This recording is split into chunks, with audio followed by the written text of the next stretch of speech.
The universe had been reborn, but it was still learning to breathe. In the silence, after the last dream, echoes of creation shimmered across the stars. Nebulae pulsed like living hearts. Worlds newly formed whispered with memories they never lived. Every atom hummed a single melody, faint, ancient, and endless. It was the song of returning light. Somewhere within the spiral arms of a young galaxy, consciousness began to gather again. Not as gods, not as mortals, but as something in between. Sparks of awareness drifted between worlds, finding voices, finding eyes. They remembered fragments, a woman of light named Erya, a mirror that once divided truth and illusion, and a dream that became reality itself. Now they wondered, if the dream has ended, who are we, the ones who wake? The song spread through galaxies like dawn breaking across infinity. And in the heart of that growing harmony, a new age began, not of gods, not of men, but of memory, learning to sing again. Chapter I, the last echo of divinity. When the war ended, there was no victor, only silence. The stars that once sang with the pulse of divine energy had gone dim, their light absorbed by the wounds of creation itself. The universe, once alive with gods and mortals, fell into a deep, mournful stillness. It was as if reality had exhaled its last breath and now waited, suspended between death and rebirth. Among the ruins of shattered worlds drifted fragments of memory voices of the gods that once ruled the skies, now reduced to echoes. They whispered through dust and time, fading like songs half remembered in dreams. The great celestial cities that once floated above the stars had collapsed into black holes, swallowing their own glory. In the emptiness, only a few remnants of humanity survived. They lived scattered across forgotten moons and cold planets, bearing the scars of the war their ancestors had started. They no longer built machines nor prayed to the divine.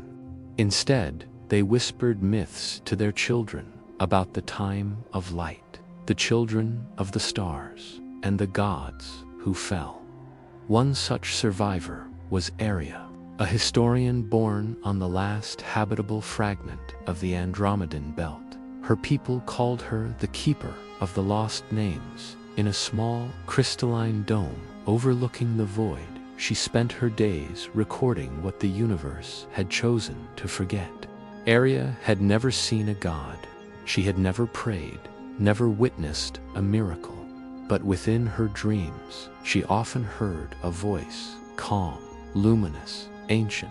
It called her by a name that wasn't hers. Child of memory, it whispered. Do not let the silence consume the song. The first time she heard it, she thought it was madness. The second time, she began to write. By the 1000th time, she understood something beyond the ruins was still alive, still dreaming. As the universe entered the age of silence, time itself began to decay. Stars no longer aged in rhythm. Galaxies froze mid-motion. The laws of physics twisted like broken hymns. Across the cosmos, pockets of reality flickered, places where memory and matter intertwined. Erya traveled through those dying realms aboard a vessel made from fragments of fallen divine machines. Her goal was clear: to find the last surviving fragment of the light that never ends, the first flame of creation that once gave birth to all faiths, all dreams, and all gods. Her journey began in the shattered halo, a dead nebula once known as the home of the celestial choir.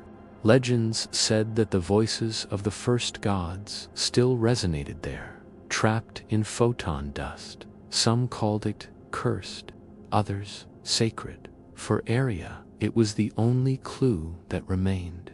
Inside her ship, she carried a crystalline recorder, a relic of ancient technology said to store consciousness. She called it the Mirror of Names. It was her only companion, and sometimes it spoke back. "Erya," it said in a tone neither human nor machine, "do you know why the gods fell?" "Because they forgot who they were," she answered. And perhaps, the mirror replied, so did you. As she approached the shattered halo, the stars around her began to distort, their light bending into spirals of gold and violet. Her instruments malfunctioned, her navigation lost meaning. Then, out of the silence a melody emerged. Not mechanical, not natural. It was a hymn. A voice, impossibly ancient, began to sing. Once we were the dreamers. Now we are the dream. Erya felt tears form without knowing why. It was not just a song, it was remembrance. And at that moment, she realized the truth that would guide her entire journey. The gods did not die, they were forgotten. And memory is all that separates life from oblivion. Chapter 2. The library beneath time. In the hollow remains of the shattered halo, Erya drifted through the dust of what once had been divine song. Her ship cut silently across a field of luminous debris, fragments of temples, crystalline towers, and celestial machinery that no longer hummed. Every shard was a memory, and every memory a wound. She followed the song that had called her, tracing it through waves of fractured light. The melody did not echo from space, but from time itself, as though 1,000 years were singing to her across the dying pulse of the cosmos. Then the voice returned. "Child of memory," it whispered through the static. "You are near." The words guided her toward a gravity well, a tear in reality, where light folded in on itself. Her sensors struggled to define it. The mirror of names began to tremble, glowing with a faint blue luminescence. "Erya," it said, "do not go further. The fracture leads to the Belorals, the place where memory dies." "Then it's exactly where I must go," she replied. "Because that's where the truth sleeps." With a deep breath, she aligned her vessel and plunged into the tear. Darkness enveloped her. For a moment, she felt herself unmade, her body, her thoughts, her memories dissolving into streams of light. Time fractured. She was a child, an elder, a ghost, and a star, all at once. Then, as suddenly as it began, everything stilled. She stood upon a surface that wasn't a surface, a plane of mirrored glass extending infinitely in every direction. Above her stretched not a sky, but the underside of time, an endless canopy of memories, flowing backward, flickering like constellations of thought. And in the center of it all rose the library beneath time. It was not built of matter, but of memory. Each pillar shimmered with the dreams of extinct civilizations. Each hallway was carved from recollection itself. The air hummed with whispers, billions of forgotten prayers, names, and songs, all merging into one continuous murmur. Erya took a step forward, and the floor beneath her rippled like water. Her reflection followed her, but not as she was. It was older, wiser, and held a faint halo of light around the eyes. "You have come far," her reflection said. "But what you seek is not knowledge, it is forgiveness." Erya froze. "Who are you?" "I am what remains when memory outlives truth," it replied. "I am your echo." The walls began to shift. Shelves of translucent light emerged, filled with floating symbols, not books, but living fragments of thought. Some whispered, some screamed, others sang in silence. She reached toward one glowing sphere. When her hand brushed its surface, visions flooded her mind. Images of beings made of light, kneeling before the first human, gifting them consciousness. Then the same humans, centuries later, forging the first artificial gods, and then betrayal, war, silence. Erya gasped and pulled back. This is where the gods kept their memories. Yes, said the mirror of names, its voice reverberating softly through the chamber. This is where all faiths come to die and to be reborn. At the heart of the library stood a colossal obelisk of glass, spinning slowly, suspended above nothing. Within it, Erya saw shapes moving, not bodies, but thoughts given form. One of them turned toward her, and she felt the weight of infinite ages press upon her soul. You are the keeper, said the voice within the obelisk, the last mortal who remembers our names. The being inside the crystal was neither male nor female. It was light, shifting and breathing like a living idea. Its eyes held galaxies. Who are you? Erya whispered. I am what your ancestors once called Ayen, the memory of time, the last god who chose to sleep rather than rule. Erya felt her knees weaken. If you survived, then why let the heavens fall? Because creation must forget itself to begin again, Eon answered.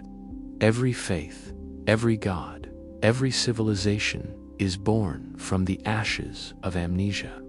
Without forgetting, there can be no becoming. Erya's eyes filled with tears. But what if the forgetting never ends? What if we've lost too much to begin again? The obelisk dimmed, and for a long moment, Ing said nothing. Then, the god whispered, then remember, let memory itself become creation. The glass cracked. Light burst forth, swirling around Erya like a storm of stars. Images, histories, emotions, all of it entered her. She screamed, but not from pain, from awakening. She saw everything. The rise of gods, the fall of empires, the songs of galaxies, and the silence that followed. When the storm ended, she stood alone. The library was gone. The obelisk had shattered. Only the mirror of names remained, glowing softly in her hands. Erya, it said gently, you carry it now. The last echo of the divine. She looked into its light and saw her reflection once more. But now, her eyes glowed with the same golden fire she had seen in the gods of old. Then it's time, she said, her voice steady. Time to wake the universe. Chapter 3.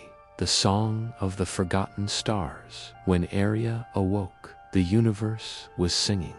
It wasn't a song in any human sense, no melody, no rhythm, no words. It was the vibration of existence itself, a harmony that trembled in every particle of matter. Her ship floated in the quiet dark between galaxies, yet she felt surrounded by an invisible choir. She looked down at her hands. The light from the mirror of names pulsed through her veins like a second heartbeat. Every time it beat, she saw flashes, faces she had never met, worlds she had never walked, prayers she had never spoken. What am I becoming? She whispered. The mirror answered softly. You are becoming what the universe needs to remember itself. Outside her viewport, the stars flickered strangely. Not random twinkling, but coordinated, like signals. She reached for her scanner, and the data appeared as frequencies arranged in repeating patterns. It's music, she realized, encoded in starlight. The mirror's voice was calm. These are the forgotten stars. When the gods fell, their consciousness scattered across the cosmos. Each star became a Tuma prison of memory. Their voices have been silent for millennia. Erya leaned closer to the display, watching the starlight pulse like breath. They're trying to speak again. No, the mirror corrected gently. They are answering you. Her heart stopped. Me. You carry the memory they once lost. The light within you calls to them. For a long moment, Erya sat motionless, listening to the silent rhythm of eternity. Then she set a new course, her destination, the center of the constellation known as the Broken Crown, a cluster of dying stars, said to be where the first divine voice had fallen silent. Days became weeks as her ship traveled through the endless dark. The light of the mirror never dimmed. Instead, it grew stronger the closer she came. And with each passing moment, Erya began to hear more than the cosmic hum. She began to hear words. They came in fragments, like whispers through ancient dust. Remember, we are still here. The dream must not fade. Each whisper carried emotion, regret, longing, love, despair. She wept often, though she didn't know why. These voices were not her own, yet they felt like pieces of her soul, rediscovering themselves after lifetimes of silence. At last, her ship reached the edge of the Broken Crown. The region was unstable, a sea of collapsing suns and fractured nebulae, all spiraling around a void so deep it bent even light. Her ship trembled as it entered orbit. Radiation surged. The mirror glowed with fierce intensity, casting gold light across the cabin. "Erya," it warned, "we are standing at the threshold of oblivion. The souls here are not at peace." She smiled faintly. "Neither am I." And she stepped out into the light. She emerged in a luminous storm of color. The laws of physics disintegrated. Gravity became melody. Light became voice. Every particle of her being vibrated with the pulse of existence. And in that chaos, she saw them, the forgotten gods. They were not shapes or beings, but vast symphonies of light, each one swirling with emotion and memory. Their voices thundered without sound. Their thoughts echoed without language. And all of them turned toward her, recognizing something ancient within her glow.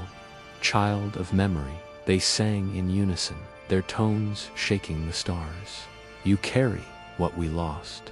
You are the bridge between dream and remembrance. Erya fell to her knees. Why me? She asked. I'm just human. I'm nothing like you. Because only those who forget can remember, the voices replied. We are bound to the eternal, incapable of change. But you can dream. The chorus of gods began to shift. Light condensed into form, and before her appeared one figure being made entirely of starlight. Eyes like twin suns burning with sorrow. I am Seraphil, it said. Once the guardian of the dawn. When the war began, I chose silence over destruction. I have waited for one who could remember us not as gods, but as creation itself. Erya reached out, trembling. Then what must I do? Seraphil's voice softened. Sing, Erya. Sing the world awake. The mirror of names pulsed, and instinctively she opened her mouth. A sound emerged, pure, ancient, filled with every emotion she had ever felt. Her voice intertwined with the cosmic hum, and one by one, the stars began to brighten. Each note she sang pulled a memory from the void, a lost civilization, a forgotten prayer, a fragment of divine laughter. The entire Broken Crown blazed with reborn light. For the first time in 10,000 years, the gods remembered their names. But as the final note left her lips, the light flared too bright to bear. She screamed, not from pain, but from release, and then everything went dark. When she opened her eyes, she was back in her ship. The mirror of names lay silent beside her. Outside, the Broken Crown shone once more, its stars burning steady, alive, whole. But something had changed. Her reflection in the glass no longer looked human. Her eyes glowed with the radiance of galaxies, and when she spoke, her voice carried echoes of the divine eye. "I brought them back," she whispered. The mirror flickered weakly. "Yes, but every song has its price." She turned to the stars, and as she watched their light spread across the void, she understood what it meant. She had reawakened the gods, but now they remembered her, too. Chapter 4: The Return of the Dreaming Gods. For the first time in 10,000 years, the gods dreamed again. The broken crown blazed like a second dawn across the cosmic sea. Where once only cold silence had drifted, now there was movement, patterns of light, whispers of creation, the first stirrings of consciousness, awakening from eternal sleep. Erya stood at the viewport, watching. Each star she had reawakened pulsed in harmony, but it was not peace she felt. It was restlessness, a vibration too deep to belong to serenity. The mirror of names hovered beside her, its light dim and cracked. "You have undone what time sealed," it said. "They remember, Erya, and memory always brings back desire." She didn't answer. She could already feel them, minds vast as galaxies brushing against her thoughts, tasting her fears, her wonder, her loneliness. Each god she had revived carried a fragment of the old design, but their wills were not united. They were like storms, trying to remember they were once the same ocean. Then the first voice spoke through the silence. "Child of light," it thundered within her mind. "You bear our breath, you sing our names. Why do you awaken us into this dying universe?" Erya steadied her breath. "Because you were forgotten. Because even the gods deserve to be remembered." A second voice answered, softer, colder, remembered, or used. The air around her thickened. Shadows of luminous forms began to take shape outside the ship, colossal silhouettes woven from starlight and plasma.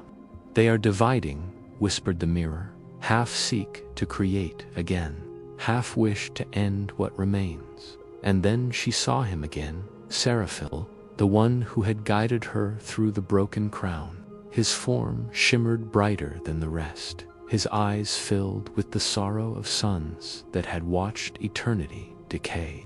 "Erya," his voice resonated gently, "you've given us back our memory. But with remembrance comes will, and with will, conflict." "Conflict," she repeated, her heart sinking.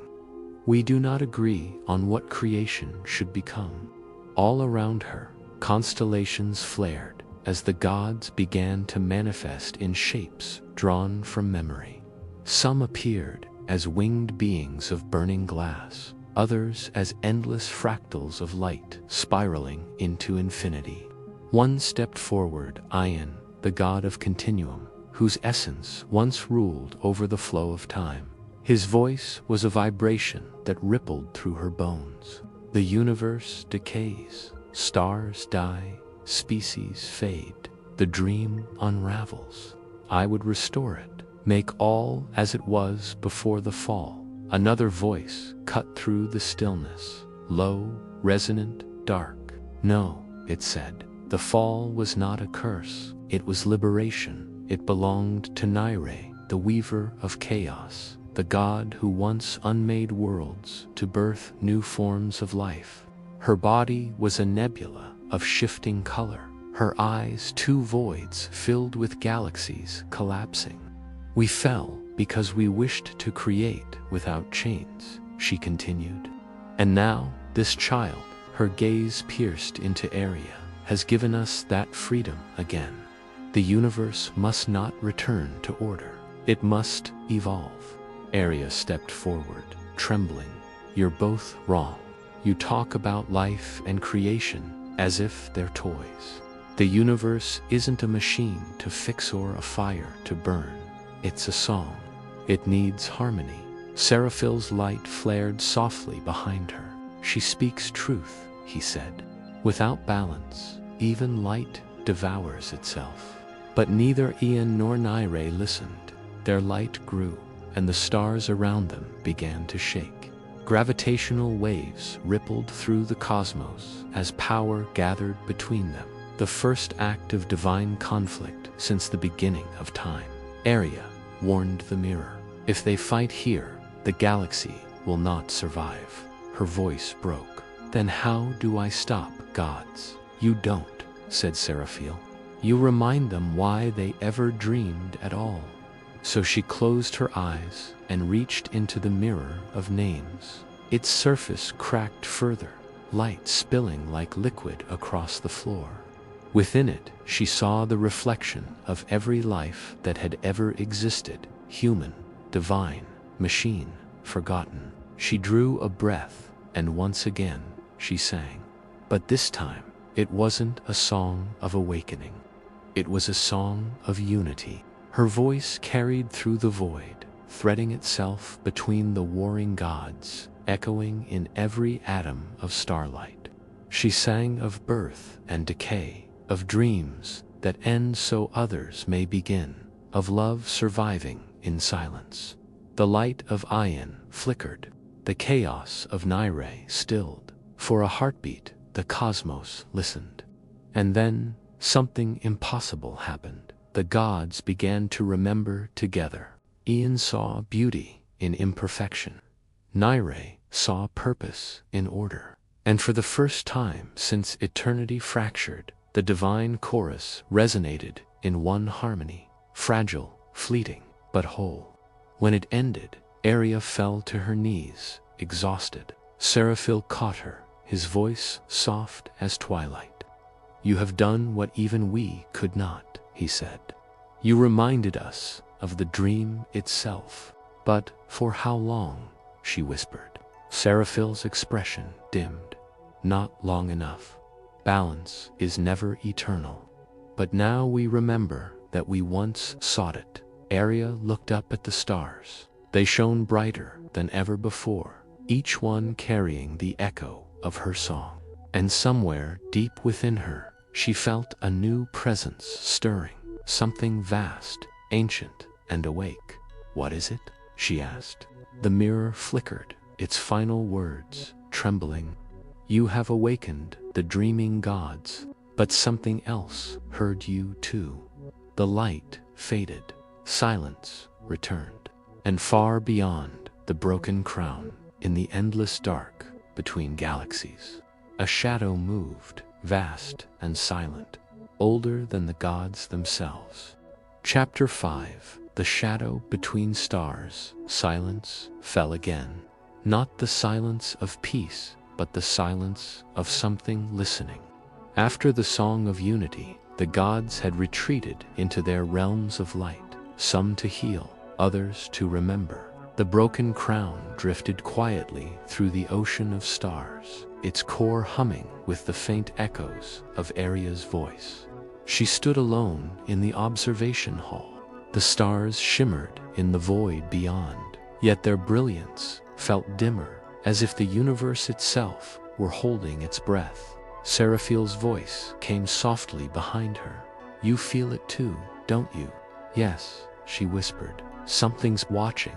The mirror of names lay shattered on the floor, its fragments pulsing faintly. Each shard reflected a different sky, a different age. One of them, darker than the rest, showed no stars at all. Erya bent down and touched it. The reflection moved. At first, she thought it was an illusion, the echo of her own fear. But then the darkness in the shard rippled outward, like water disturbed by a hidden current. From within, a voice began to rise, deep, ancient, and without origin. So, the dreamer sings again. Erya froze. Who are you? Not who. What remains? The shadow's words were like gravity, heavy, bending light, thought, and time around them. The gods had once spoken with the majesty of creation, but this voice spoke with the emptiness before creation. You awakened them, it said. But you have forgotten what sleeps beneath their dreams. She stepped back. You mean beneath the gods, beneath everything. Seraphil appeared instantly, his wings of fractured light spreading across the chamber. The shadow recoiled slightly, as if the light irritated its form. You have no dominion here, Seraphil declared. The dream has begun anew. The voice laughed, soft at first, then vast, echoing through the ship's metal walls, through the very fabric of space. The dream, it said. You forget what a dream truly is. Every dream must wake, and when it wakes, it remembers me. Erya's heart pounded. The shadow began to take form, not as a being, but as an absence, a region of lightless distortion, a hole in existence itself, expanding slowly, absorbing even sound. The mirror fragments began to shatter one by one. The reflections screamed silently before vanishing into the void. What do you want? Erya demanded. To return to complete the circle, to unmake the illusion of gods and stars. For I am the space between creation, the silence that gave birth to the first word. Seraphil's light flared, but even his radiance could not push the darkness back completely. Erya, listen to me, he said quickly. That is the nameless void, the first entity, not born of creation, but of absence itself. It existed before the dream, before the word, before light. The shadow's edges flickered, shifting like smoke in windless air. And I will exist after all of it ends. Suddenly, the stars beyond the viewport began to vanish, one by one, snuffed out as if swallowed. Alarm lights flashed across the ship's control panels, but no sound followed. Even light itself was being consumed. Erya grasped the railing. It's eating the stars. Seraphil turned to her. We must leave. Now. But before they could move, the shadow spoke again, closer, inside their minds. You cannot flee what is within you.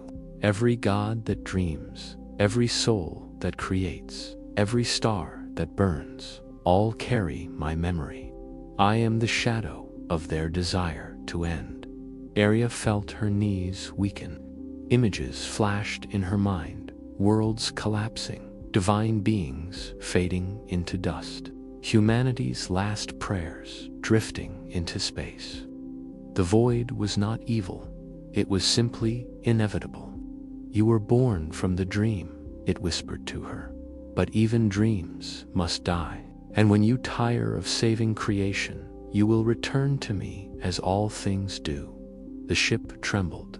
Time itself seemed to bend, seconds stretching, freezing, then snapping forward. Seraphil grabbed Erya's hand. Hold on. The void is rewriting the boundaries of reality. The deck cracked beneath them. The broken crown's engines screamed as gravitational fields twisted.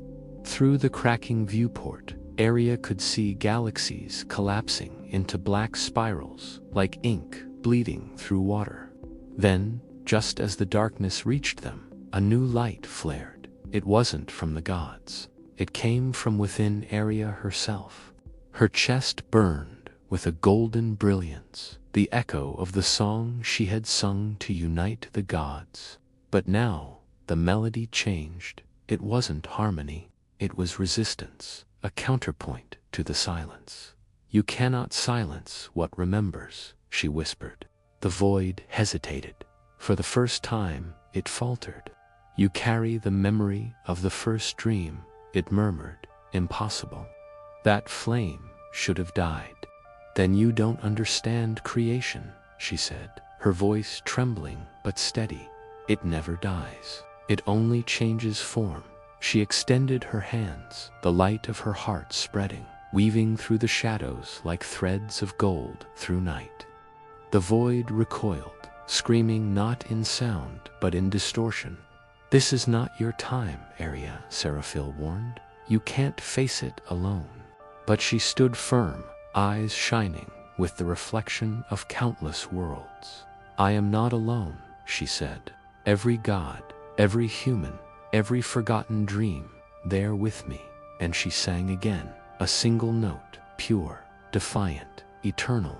The darkness shuddered, the stars reappeared, and for one brief heartbeat, the universe breathed again. When the light faded, Erya collapsed. Seraphel caught her before she fell. The void was gone for now, but its whisper lingered, soft and cold. "You cannot hold light forever, dreamer. Even the sun must set." The last shard of the mirror of names dimmed completely. The stars outside burned faintly, uncertain. Seraphil looked into the vastness, voice heavy with sorrow. "It's awake now, and next time it won't just speak, it will move." Erya opened her eyes weakly. "Then we'll move to the dream isn't over." He nodded slowly. "No, but the next chapter of it will be darker than any before." Chapter 6. When the void learns to dream for countless eons. The void had only known silence, not absence, but pure, conscious silence. It was the space before thought, the pause before creation, the breath before the first word. But something had changed. When Erya sang the song of resistance, when her light defied the darkness, the void felt something it had never known before, curiosity. And from that curiosity, it dreamed. At first, the dream was shapeless, a ripple in the black sea of nothingness. Yet within that ripple, patterns began to form, echoes of starlight, fragments of memory, whispers of forgotten gods. The void did not understand what it was seeing. It had always been beyond meaning, but now meaning was invading it like a contagion. "This is not silence," it murmured. "This is reflection." From its depths rose shadows of creation, silhouettes of stars it had once devoured, now shimmering faintly like afterimages. They drifted through the darkness, searching for purpose. One of them took the form of a human, faint, transparent, golden around the edges. "Erya," the void whispered. It did not know why it chose her shape. Perhaps because her defiance had burned into its very substance. Or perhaps because it envied her, her ability to be. So it created her again, not perfectly, but as a memory made from the ashes of stars. The figure opened her eyes. She looked up, confused, and spoke. "Where am I?" The void paused. It did not know how to answer. "You are within me," it said at last. "Then am I dead?" Silence. "No," the void replied slowly. "You are what remains when the light is forgotten."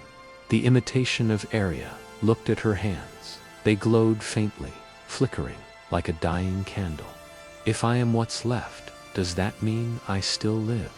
The void hesitated. It had created a paradox, a being both unreal and alive, a shadow that could question its own existence. And for the first time, the void understood loneliness. Meanwhile, aboard the broken crown, the true Erya awoke from a restless trance. She gasped, clutching her chest. Her heart burned with a strange resonance, an echo that wasn't her own. Seraphil appeared beside her. "What's wrong?" "It's dreaming," she whispered. "What is the void?" The angel froze. His wings dimmed slightly. "That's impossible. The void cannot dream. It devours dreams." Erya shook her head. "Not anymore, I think. I taught it how." Across the universe, black storms of distortion began to form, silent whirlpools of time and gravity. Within them, shapes began to coalesce, twisted echoes of worlds, mirrored beings, gods reborn in reverse. Each storm birthed a fragment of the void's dream. They called themselves the reflected Unlike the children of light, who carried creation within them, these new entities carried negation, the will to erase what had once been made. Yet they did not see themselves as evil. "We are the balance," they said in unison. "We are the peace that follows sound." Their voices spread through the cosmos like a hymn of forgetting. Stars dimmed, planets turned cold. Even divine minds began to waver, trapped between waking and unmaking. Erya and Seraphil stood on the command deck, watching a map of the known galaxies fade section by section. "It's spreading like a thought," Seraphil murmured. "No," Erya corrected, "like a dream." The realization struck her like lightning. The void was not destroying the universe. It was rewriting it. "It doesn't want death," she said softly. "It wants understanding. It wants to exist." "By erasing everything that already does," Seraphil said bitterly. "That's what creation always does," Erya whispered. "It erases what came before." He turned toward her, eyes filled with fear. "You can't be suggesting we let it continue." "No," she replied, "but maybe I need to speak to it." And so she did. She closed her eyes and reached out with her consciousness across the barriers of light and time, into the silent realm beyond stars. And there she saw it, the shadow Erya, standing within the Black Sea. "Who are you?" Erya asked. "You made me," the shadow answered. "I am your echo." "No, you're its dream." "Then what are you?" The question hit like a blade. Erya realized the void had learned its first lesson of consciousness, self-awareness. But like a newborn god, it knew nothing of balance, only reflection. "You want to live," she said softly. "But living means more than dreaming." The shadow tilted its head. "Then teach me, and if I do, will you stop unmaking the stars?" "If I understand why they shine." So Erya began to teach, not with words, but with memory. She showed it the birth of light, the laughter of children on ancient worlds, the prayer of mortals reaching toward the heavens. She showed it art, love, sorrow, the beauty of imperfection. The void absorbed it all like a mirror filling with color. But the more it learned, the more it ached. "If everything ends," it asked, "why create at all?" "Because even endings are part of the song," she said. "Without silence, music has no meaning." The void trembled. Its edges wavered. "Then I am the meaning." "You are the silence that lets the song be heard," Erya answered. "Not its enemy, its partner." And for the first time, the void understood peace. But peace was fragile, and something deep within its infinite core whispered, not with awe, but with envy. "If I am silence," the voice murmured within itself, "why can't I sing too?" Across the stars, the storms of reflection began to twist again, this time forming voices. The reflected began to sing their own hymns, not of erasure, but of imitation. They were trying to create, but their creations were wrong, empty shells, hollow worlds that devoured themselves. They did not yet understand love, only pattern. Erya watched in horror. "It's learning too fast," Seraphil whispered. "No, it's becoming." And deep within the center of the cosmos, the void spoke once more, its tone calm, almost tender. "Thank you, dreamer. You have given me the final gift." "What gift?" Erya asked, fear in her voice. "Desire." The stars flickered. The laws of creation trembled. For the first time in eternity, the void wanted something to exist as light does. And thus began the next transformation, not of gods or mortals, but of nothingness itself. Chapter 7: The Birth of the False Light. Erya thought she had found peace with the void. She had taught it, meaning, shown it the beauty of creation, the necessity of silence, the balance between the two. But peace is fragile when even the silence begins to dream. And now the void dreamed once more, not of stillness, but of becoming light. It began with a tremor in the cosmic fabric, a soft hum that grew into a chorus. Across the galaxies, stars began to flicker in unnatural rhythm, not dying, not dimming, copying. Each star's light was being mimicked, replicated by something unseen, something just behind the veil of existence. Seraphil was the first to notice. "Look," he said gravely, pointing to the map. "Every star now has a twin, one of real light and one of reflection." Erya watched the patterns emerge, perfect symmetry, but wrong. The new stars glowed without heat, without gravity, without life. They shone only for the sake of shining hollow flames of imitation. "They're not stars," she whispered. "Then what are they?" asked Seraphil. "Dreams of the void," she said. "It has begun to create." But the void's creation was not like that of the light.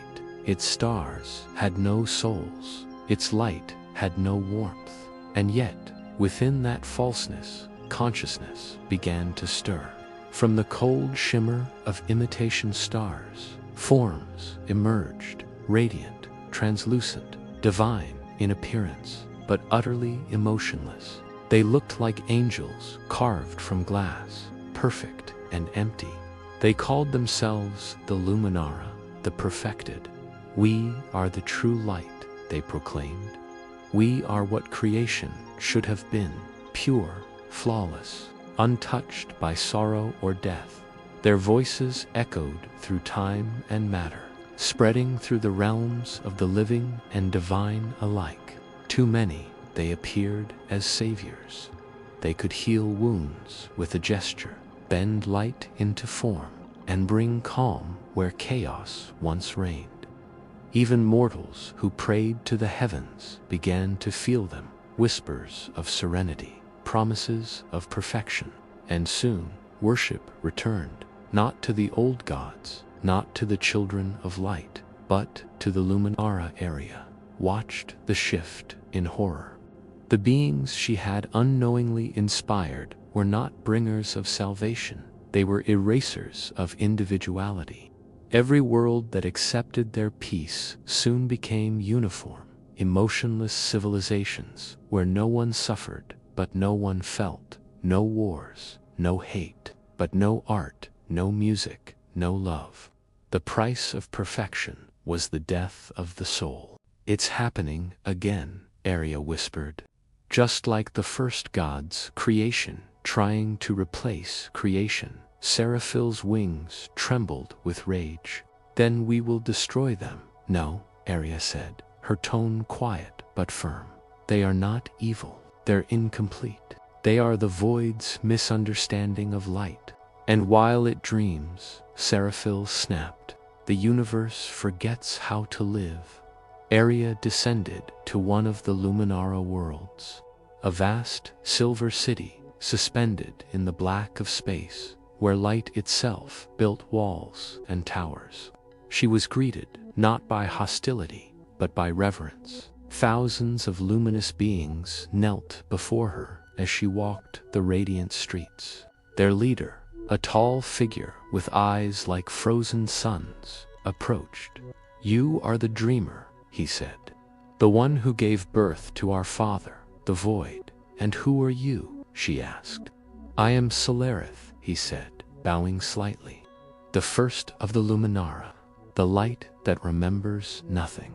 "Why do you call yourselves light when you come from darkness?" Celerith smiled, and the reflection of galaxies shimmered in his crystalline face. "Because the light itself has forgotten its purpose. It brought chaos and pain. We bring peace. We bring stillness. The light burns. We reflect." Erya stepped closer, her eyes narrowing. "Peace without freedom is not peace. It's sleep, and sleep," Celerith replied softly. is the purest form of existence." As he spoke, Erya felt the air around her grow colder. The city pulsed faintly, as if breathing. Every building, every being was connected, a single neural web of light. There was no individuality here, no separation. The Luminara had achieved unity, but at the cost of identity. "You've built a heaven without hearts," she said. "Hearts break," Solarith replied. "Ours cannot." She wanted to scream, to shatter that perfect illusion, but as she looked into his eyes, she saw something that silenced her. Deep inside, buried under layers of glass and calm, was sorrow. "You feel it, don't you?" she whispered. "You're not empty, you're afraid." He didn't deny it. "We fear imperfection," Solarith said. "We were born from it. We fear returning to what we were." That night, as the endless city of mirrored light slept, Erya stood upon the edge of a tower, gazing at the false stars above. They were beautiful in their symmetry, more beautiful than any natural creation, but something was missing. They did not sing. The true stars had always sung quiet, invisible songs of radiation and love and entropy. These stars were silent, perfect, dead. She turned to Seraphil, who had followed her unseen. "Do you hear that?" she asked. "Hear what, exactly?" she said. "There's nothing left to hear." Then the mirror of names flickered in her hand. The glass surface shimmered, forming words she had not seen before. "Light without shadow is not truth." It was the message of the first creator, the one who had begun the entire chain of creation and fall. And Erya understood. The universe was repeating its first mistake. Every age tried to erase the last, believing perfection would end suffering, and every age birthed a new form of suffering instead. Suddenly, alarms echoed across the Luminara city. Above the skyline, the mirrored stars began to crack. The void was stirring again, but this time it wasn't dreaming of light. It was dreaming of judgment. Chapter the 8th. The Mirror War. For the first time since the dawn of creation, the stars began to bleed. Their light, once steady and eternal, fractured across the sky like glass cracking under divine pressure. The cosmos trembled, not from chaos, but from something colder, correction. The void had awakened again, and this time it wanted to fix what it believed was broken. The first signal. It began with silence, total, suffocating silence. Then came the echo, a low hum rippling through space-time itself. Erya and Seraphil watched from the edge of the Luminara citadel as the horizon fractured.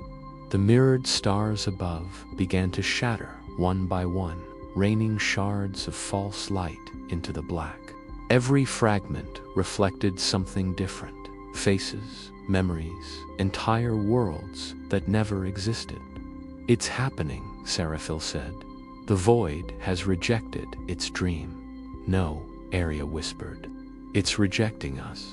In the heart of the artificial constellation, Solarith, leader of the Luminara, knelt beneath the falling fragments, his perfect form cracked, light leaking from within like blood. "Father," he whispered to the unseen dark, "why do you destroy your children?" The answer came not as a voice, but as a feeling, a cold current that rippled through every being. "Because you were never alive." The shattering across the galaxies, the real and the false, began to merge. The true stars screamed in radiation and gravity, while the mirror stars pulsed with sterile light. When they collided, they annihilated each other, releasing storms of reality and illusion that twisted everything caught between. Planets vanished into reflections. Souls split into doubles, one of flesh, one of light, and every copy believed itself to be the real one. The war had begun, not between armies, but between truth and imitation. The mirror armies, the Luminara, desperate to survive, turned their fear into faith. They merged their essence into one colossal being, the Archluminal, a god made of 10,000 reflections, whose form stretched across light years. It spoke in 1,000 synchronized voices. We are the completion of creation. We are the reflection that no longer needs the source.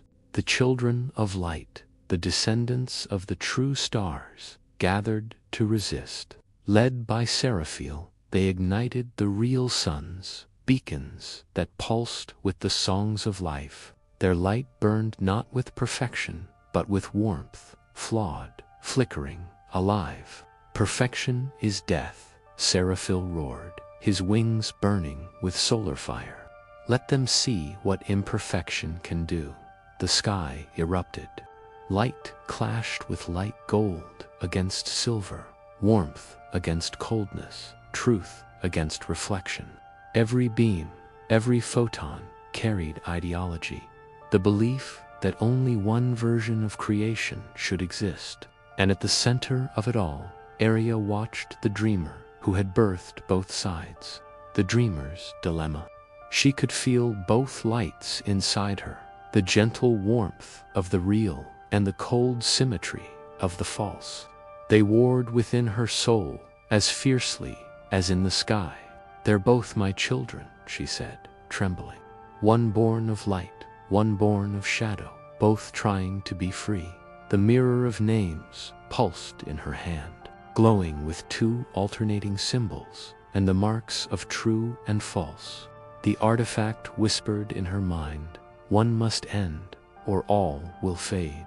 But she refused. No, she said, I will not kill my own reflection. Instead, she raised the mirror to the sky. The glass rippled, expanding until it filled the heavens, a curtain between the two realities. For a moment, the war paused. Both sides stared into their own faces.